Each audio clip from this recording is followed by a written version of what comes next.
Hi everyone, आज हम the tomorrow war movie को एक्सप्लेन करेंगे। मूवी की शुरुआत में हम डैन नाम के आदमी को देखते हैं जो कि अपनी फैमिली के साथ होता है, जहां वो अपनी बेटी मूरी और अपनी वाइफ के साथ फुटबॉल मैच को देख रहा होता है जो कि लाइव चल रहा होता है। और अचानक ही वहाँ स्टेडियम में सफेद लाइट आ जाती है जिसमें से कि वहाँ कई सारे सोल्जर्स बाहर आते हैं और उन सभी की लीडर लेफ्टिनेंट हर्ट होती है। वो सभी को बताती है कि वे फ्यूचर से 2051 से आए हैं क्योंकि वहाँ पर व्हाइट स्पाइक्स नाम के क्रिएचर्स ने हमला कर दिया है जिन्होंने की कई सारे शहर तबाह कर दिए और ज्यादातर लोग मर चुके हैं। इसलिए वहाँ पर इतने लोग नहीं बचे कि वे व्हाइट स्पाइक को रोक सके। और आर्ट बताती है कि हम पास्ट में तुम लोगों से मदद मांगने के लिए आए ताकि तुम फ्यूचर में जाकर हमारी मदद करो ताकि वे यहाँ से जाकर उन व्हाइट स्पाइक से लड़ सके। तो अब 1 साल तक जितने भी देश थे उन सभी ने मिलकर अपने अपने सोल्जर्स भेजे उन व्हाइट स्पाइक से लड़ने के लिए, लेकिन फ्यूचर की अथॉरिटीज और भी सोल्जर्स को भेजने को कहती है। और यहाँ से जितने भी सोल्जर्स फ्यूचर में जाते थे उनमें से सिर्फ 25% ही जिंदा लौट पाते थे। इसलिए सोल्जर्स की कमी पड़ जाती है तो गवर्नमेंट ऑफ सिविलियंस को भी सोल्जर बनाकर भेजने लग जाती है। और अब हम डैन को देखते हैं जो एक टीचर होता है, जहाँ उसे मैसेज आता है जिसमें ये होता है कि उसे फ्यूचर में जाने के लिए चुन लिया गया है। तो डैन इस बात को कंफर्म करने के लिए अपने पास ही के मिलिट्री ऑफिस में जाता है जहाँ डैन को फ्यूचर भेजने के लिए चुन लिया गया होता है। और वे डैन को बताते हैं कि डैन की 7 साल बाद मौत होने वाली है, इसलिए वो फ्यूचर जाने के लिए सही है। तो डैन उनसे सवाल करने लगता है लेकिन वे उसका कोई भी ठीक से जवाब नहीं देते। और अब वे डैन को बिठाकर एक डिवाइस को उसके हाथ में लगा देते हैं जिसके बारे में बताते हैं कि वे इससे उसे ट्रैक करेंगे और सिर्फ इसी डिवाइस की मदद से वे फ्यूचर में उससे बात कर सकते हैं। और इसे वे तब तक नहीं निकालेंगे जब तक डैन फ्यूचर से वापस नहीं आ जाता। फिर वहाँ से डैन अपनी वाइफ एमी से मिलने के लिए जाता है जिसे वो इस सब के बारे में बताता है कि उसे फ्यूचर में जाने के लिए चुन लिया गया है। तो एमी डैन से कहते हैं उन्हें वहाँ नहीं जाना चाहिए और गवर्नमेंट से दूर चले जाना चाहिए, जिसे डैन बताता है कि उन्होंने उसके हाथ पर ट्रैकर लगा दिया है जिससे कि वे कहीं भी चले जाए वे उसे ढूंढ लेंगे। तो अब एमी डैन से कहती है कि उसे अपने पिता जेम्स से बात करनी चाहिए, शायद वे इस ट्रैकर को निकाल सकते हैं क्योंकि वो एक इंजीनियर है और वो सरकार पर बिल्कुल भी भरोसा नहीं करता, इसलिए वे इसके बारे में किसी को भी नहीं बताएंगे। लेकिन डैन इसके लिए एमी से मना कर देता है। डैन बताता है कि उसके पिता जेम्स वियतनाम की लड़ाई के बाद उसकी फैमिली को छोड़कर चले गए क्योंकि उन्होंने लड़ाई में अपने कई करीब साथियों को खोया था, जिस वजह से वे अंदर से बिल्कुल टूट चुके थे। लेकिन डैन अपने पिता से नफरत करता है क्योंकि वे अपनी फैमिली को छोड़कर चले गए। फिर वो घर जाकर देखता है कि उसकी बेटी मुरी गार्डन में खेल रही होती है, जिसे डैन झूठ बोलते हुए बताता है कि वो एक ट्रिप पर जा रहा है। लेकिन मुरी जल्दी समझ जाती है कि उसके पिता को युद्ध में लड़ने के लिए चुन लिया गया है। तो डैन उसे वादा करता है कि वो जिंदा लौटकर जरूर आएगा, जिसके बाद वो अपनी बेटी को वहाँ गले लगा लेता है। फिर अगले दिन डैन वहाँ जाता है तो वहाँ सभी नए लोगों को हथियार और फर्स्ट एड किट की ट्रेनिंग दी जाती है, जहाँ पर डैन की मुलाकात एनवायरमेंटल साइंटिस्ट चार्ली से होती है और एक्स नेवी सील डोरियन से होती है, जहाँ उनमें से कई सारे लोग इस युद्ध में जाने से बचना चाहते थे। पर डोरियन तीसरी बार युद्ध में वापस जा रहा होता है। फिर उन्हें बताते हैं व्हाइट स्पाइक हर 6 दिनों में कुछ दिनों के लिए आराम करने के लिए गायब हो जाते हैं और यही टाइम होता है जब नए सोल्जर्स को वे फ्यूचर में भेजते हैं और जो सोल्जर्स पहले से ड्यूटी कर रहे होते हैं उन्हें वापस बुला लिया जाता है। फिर शाम को डैन चार्ली से बातें कर रहा होता है, तभी वहाँ अलार्म बजने लग जाता है। तो 2051 का सोल्जर आकर बताता है कि ये सब तुम्हारी प्रैक्टिस का हिस्सा नहीं है, वहाँ एलियन ने सच में हमला कर दिया है। तो वे सभी लोग वहाँ से तैयार होकर पोर्टल की ओर जाने लग जाते हैं। डैन हार्ट से पूछता है कि क्या हुआ, तो हार्ट परेशान होकर उन्हें बताती है कि व्हाइट स्पाइक ने 2051 के आखिरी रिसर्च सेंटर पर हमला कर दिया है और अगर उन व्हाइट स्पाइक ने आखिरी बचे हुए रिसर्च सेंटर को तबाह कर दिया तो इंसान इस युद्ध को हार जाएंगे। फिर वे सभी लोग पोर्टल वाले रूम में जाते हैं जहाँ से वे सभी 2051 के लिए निकल जाते हैं, लेकिन वे देखते हैं कि उनकी लैंडिंग लोकेशन में एरर आ जाता है। और अब हम डैन इनको देखते हैं जो कि वहाँ से 2051 में तो जाते हैं लेकिन वे आसमान में टेलीपोर्ट हो जाते हैं, जिस वजह से काफी सारे लोग नीचे गिरते हुए मारे जाते हैं। पर डैन ये सब एक बिल्डिंग के ऊपर स्विमिंग पूल में गिर जाते हैं जिससे कि वे सब बच जाते हैं, जो कि पूल से बाहर आ जाता है और वे सभी बिल्डिंग के किनारे आकर मायोमी शहर को देखते हैं। वे देखते हैं कि मायोमी शहर पूरा बर्बाद हो चुका होता है। अब हम 2051 के मिलिट्री बेस में देखते हैं जहाँ वे टाइम में हुई गलती को चेक कर रहे होते हैं और चीफ कमांड आकर डैन इनसे कांटेक्ट करती है। वो डैन को बताती कि वे जल्दी उस एरिया में बम धमाके करेंगे क्योंकि वहाँ पर बहुत ही ज्यादा व्हाइट स्पाइक्स है। और वो डैन से कहती है कि तुम बचे हुए लोगों को लीड करके वहाँ बचे हुए साइंटिस्टों को बचाओगे। ये सुनने के बाद डैन सभी लोगों को वहाँ इकट्ठा करके नीचे ले जाता है और फिर वे उस बिल्डिंग में चले जाते हैं जहाँ पर वे साइंटिस्ट होने चाहिए। वे वहाँ पर सभी जगहों को चेक करते हुए आगे बढ़ रहे होते हैं, जिन्हें की चीफ कमांड सतर्क रहने को कहती है क्योंकि वे व्हाइट स्पाइक खून को दूर से ही सूंघ लेते हैं। और फिर वे आगे जाते हैं तो उन्हें वे साइंटिस्ट मिल जाते हैं जिनको की व्हाइट स्पाइक ने मार दिया होता है। इसके बारे में डैन चीफ को बताता है तो चीफ उसे वहाँ से हार्ड ड्राइव और बायो सैंपल्स लाने को कहती है ताकि उन साइंटिस्ट के हाथ जो भी जानकारी लगी हो वो उन्हें पता चल जाए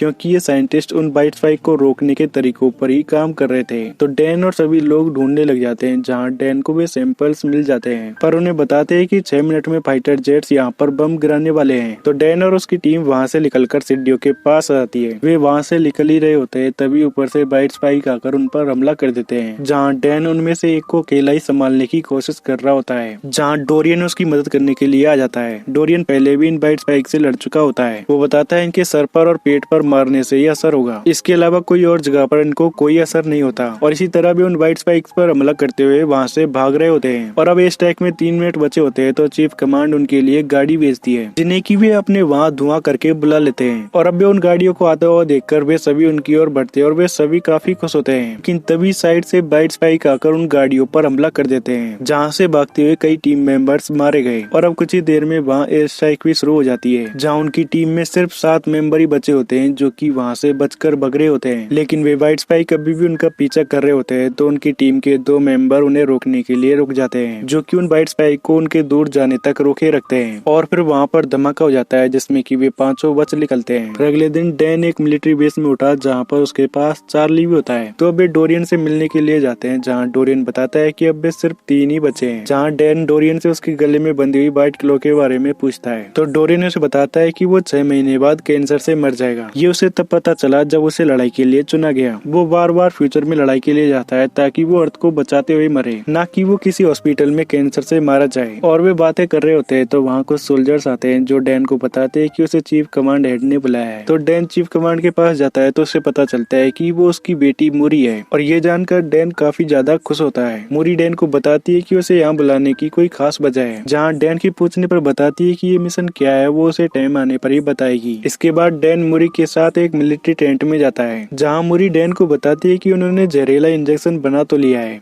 लेकिन ये सिर्फ मेल वाइट स्पाइक्स पर ही काम करता है। इसलिए मूरी डैन से कहती है कि वो उसकी मदद करे एक फीमेल वाइट स्पाइक को पकड़ने में, ताकि वे ऐसा जहर बना सके जिससे मेल और फीमेल दोनों को ही मार सके। और फिर वे हेलीकॉप्टर लेकर निकल जाते हैं। जहाँ जाते हुए मूरी डैन से कहती है कि ये एलियन अचानक ही धरती पर आ गए। वे नॉर्दर्न रशिया से निकले और सभी जगह फैल गए, पर किसी को भी उनकी क्रैश साइट स्पेसशिप कुछ भी नहीं मिला। जहाँ डैन उसे पूछता है कि 2022 से लेकर 2051 तक उनके परिवार के बीच में क्या हुआ, लेकिन मूरी डैन से कहती है इसके बारे में हम बात नहीं करें तो ये अच्छा है। और फिर वे हेलीकॉप्टर से एक नेस्ट में पहुंचते हैं, जहां पर कई सारे सोल्जर्स एक फीमेल वाइट स्पाइक को पकड़े हुए होते हैं और वे उस वाइट स्पाइक को पिंजरे में बंद करने की कोशिश कर रहे होते हैं। लेकिन तभी उस फीमेल वाइट स्पाइक को बचाने के लिए वहां पर और भी वाइट स्पाइक आ जाते हैं, जिन्हें आते हुए डैन देख लेता है। तो वे जल्दी से नीचे उतरते हैं और फीमेल वाइट स्पाइक को पिंजरे में डाल देते हैं। लेकिन जैसे ही वो हेलीकॉप्टर पिंजरे को लेकर जाने लगता है, मेल वाइट स्पाइक वहाँ पर हमला कर देते हैं। इससे डैन इनको गाड़ी से वहाँ से जाना पड़ता है और गाड़ी में लगी मशीन गन से मूरी पीछे आने वाले वाइट स्पाइक को रोकती रहती है, जिससे कि वे वहाँ से निकलकर एक बीच पर पहुँचते हैं। और वे रुकते हैं तो मूरी डैन से नाराज होती है, क्योंकि उसने यहाँ पर अपनी जान की परवाह नहीं करी। और मूरी डैन को बताती है कि मैं कुछ भी करके तुम्हें जिंदा रखना चाहती हूँ। जहाँ गुस्से में अब वो डैन को बताने लग जाती है कि इतने सालों में उनके परिवार के साथ क्या हुआ। और कहती है कि डैन लड़ाई से लौटने के बाद वो काफी उदास हो गया था। उसने अपनी वाइफ एमी से भी डिवोर्स ले लिया और वो अलग रहने लग गया। और फिर मूरी के 16वें बर्थडे पर उसे एक कॉल आया, जिसमें कि डैन का एक्सीडेंट हो गया और वो उसमें मारा गया। और अब ये बात सुनकर डैन को भी काफी ज्यादा बुरा लगता है, क्योंकि उसने अपने पिता की तरह ही अपने परिवार को छोड़ दिया। इसके बाद वे दोनों वहाँ से मिलिट्री बेस चले जाते हैं, जहाँ पर मूरी उस फीमेल वाइट स्पाइक से जहर को बनाने लग जाती है, जिसके लिए उसे हजारों कॉम्बिनेशन टेस्ट करने होते हैं, ताकि वो मेल वाइट स्पाइक को मारने वाला जहर बना सके। और इसे मूरी जल्द से जल्द करने की कोशिश करती है, क्योंकि डैन के अपने वक्त में जाने के लिए सिर्फ 21 घंटे ही बचे होते हैं। फिर अगली सुबह डैन मूरी से पूछता है कि अगर वे जहर बनाने में कामयाब हो भी गए तो वे इतने सारे वाइट स्पाइक को खत्म कैसे करेंगे, क्योंकि वे तो बहुत ज्यादा है। तो मूरी डैन को बताती है कि ये जहर उसे अपने टाइम में ले जाना होगा और वहाँ जाकर ये जहर को जितना ज्यादा हो सके उतना ज्यादा बनाना होगा, ताकि वे वहाँ पर व्हाइट स्पाइक के पहली बार दिखने पर ही उन्हें खत्म कर दे। वे ये बात कर ही रहे होते हैं, तभी मूरी देखती है कि बॉन्ड 100% हो जाता है, जिसका मतलब मूरी ने वो जहर बना लिया होता है जिससे कि वे मेल व्हाइट स्पाइक को मार सकते हैं। लेकिन वहाँ पर फीमेल व्हाइट स्पाइक उड़ जाती है और वो वहाँ पर जोरों से चीखना शुरू कर देती है, जिसके कुछ देर बाद ही व्हाइट स्पाइक आकर वहाँ पर हमला करने लग जाते हैं। तो अब डैन और मूरी उस पॉइजन और गन को लेकर वहाँ से भागने लग जाते हैं, ताकि वे हेलीकॉप्टर के जरिए यहाँ से निकल सके। पर बीच में ही उन दोनों के सामने व्हाइट स्पाइक आ जाते हैं, जिन्हें की वे रोकने लग जाते हैं।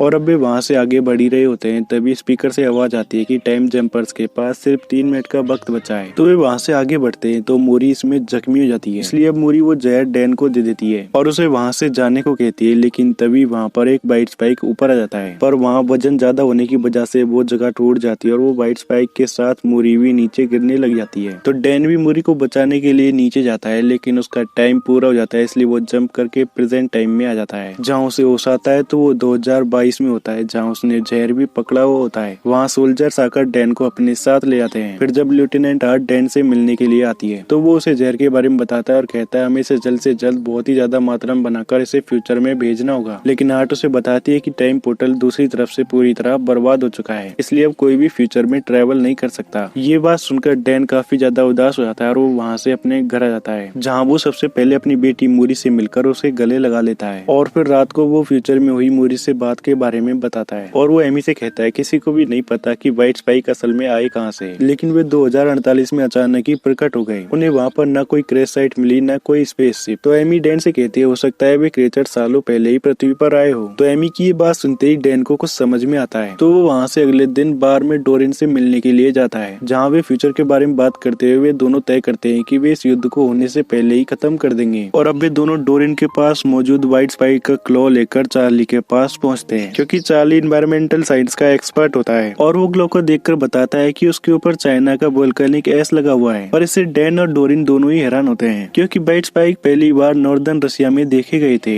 जो कि चाइना से दूर ही होता है। ये सब सुनकर डैन को अपने क्लास के बच्चे मार्टिन की याद आती है, जिसका कि ज्वालामुखियों में काफी ज्यादा इंटरेस्ट होता है। इसलिए वे मार्टिन के पास जाते हैं, जहाँ मार्टिन उन्हें बताता है हजारों सालों पहले बहुत बड़ा एक ज्वालामुखी फटा था, जिसके अवशेष नॉर्दर्न रशिया के ग्लेशियर्स में भी मिल सकते हैं। और मार्टिन की बात सुनकर डैन ये समझ जाते हैं कि हजारों सालों पहले व्हाइट स्पाइक धरती पर आए थे और अब इन ग्लेशियर्स के नीचे सो रहे हैं। जो कि थोड़ा और जानने की कोशिश करते हैं तो उन्हें पता चलता है कि साल 2048 तक ग्लोबल वार्मिंग के चलते वो ग्लेशियर पिघल जाएगी और ये वही वक्त होता है जब व्हाइट स्पाइक ने पहली बार हमला किया था। और अब उन्हें इस बात का पता चलने के बाद वे यूएस की सरकार से इस मिशन के लिए फंडिंग मांगते हैं, लेकिन गवर्नमेंट इसके लिए मना कर देती है, क्योंकि यूएस और रशिया के बीच के रिश्ते ठीक नहीं होते और अगर तुम उनके देश में प्लेन लेकर घुसोगे तो और भी खराब हो सकते हैं। जहाँ उन्हें कोई भी रास्ता नहीं मिलता तो डैन अपने पिता जेम्स के पास जाता है, जिसके पास अनरजिस्टर्ड प्लेन्स मौजूद होते हैं और डैन उन्हें इसके बारे में बताता है तो जेम्स इसके लिए मान जाता है। और अब वे प्लेन से जाने वाले होते हैं तो लेफ्टिनेंट हार्ट भी वहाँ आ जाती है, जो कि उन व्हाइट स्पाइक को मारने के लिए जहरीले इंजेक्शन लाई होती है, ताकि वे उन व्हाइट स्पाइक के बाहर निकलने से पहले ही वे उन्हें मार दे। तो अब वे सभी प्लेन से वहाँ से चले जाते हैं और कई घंटों की उड़ान के बाद वे उस ग्लेशियर की जगह पर पहुँच जाते हैं। जहाँ वे देख रहे होते हैं तो एक जगह पर उनके इलेक्ट्रॉनिक डिवाइस काम करना बंद कर देते हैं, तो वे वहाँ कई सारे धमाके कर बर्फ में छेद कर देते हैं और वे सभी उसके अंदर देखने के लिए जाते हैं। तो उन्हें वहाँ पर एक जमा हुआ स्पेसशिप मिलता है, पर चार्ली और जेम्स बाहर ही रुके थे ताकि कोई व्हाइट स्पाइक बाहर आए तो वे मार दे। इसके बाद डैन ये वहाँ जाकर उस स्पेसशिप के दरवाजे को खोल लेते हैं और वे वहाँ अंदर देख रहे होते हैं तो उन्हें पता चलता है कि ये स्पेसशिप यहाँ पर क्रैश हुई थी। और उन्हें देखकर वे कहते हैं ये एलियन शायद पृथ्वी पर आना नहीं चाहते थे, लेकिन इनका स्पेसशिप यहाँ पर क्रैश हो गया। जिसके बाद वे सभी वहाँ से एक और रूम में पहुँचते हैं जहाँ पर व्हाइट स्पाइक होते हैं, जो कि अभी बायोपोड्स में होते हैं, जिन्हें देखकर वे समझ जाते हैं कि किसी इंटेलिजेंट एलियन रेस ने इन व्हाइट स्पाइक को री इंजीनियर किया है। उन्होंने इन व्हाइट स्पाइक को अपनी मर्जी से बनाया है और शायद वे इनका इस्तेमाल दूसरे ग्रहों पर कब्जा करने में करते होंगे। तो अब वे सभी जहरीले इंजेक्शन लेकर पोर्ट्स में डालना शुरू कर देते हैं ताकि वे इन व्हाइट स्पाइक के बाहर निकलने से पहले ही उन्हें मार दें। और उन इंजेक्शन के इंजेक्ट होने से वे व्हाइट स्पाइक तड़प रहे होते हैं। इससे वे समझ जाते हैं कि उनका जहर व्हाइट स्पाइक पर पूरी तरह काम कर रहा है,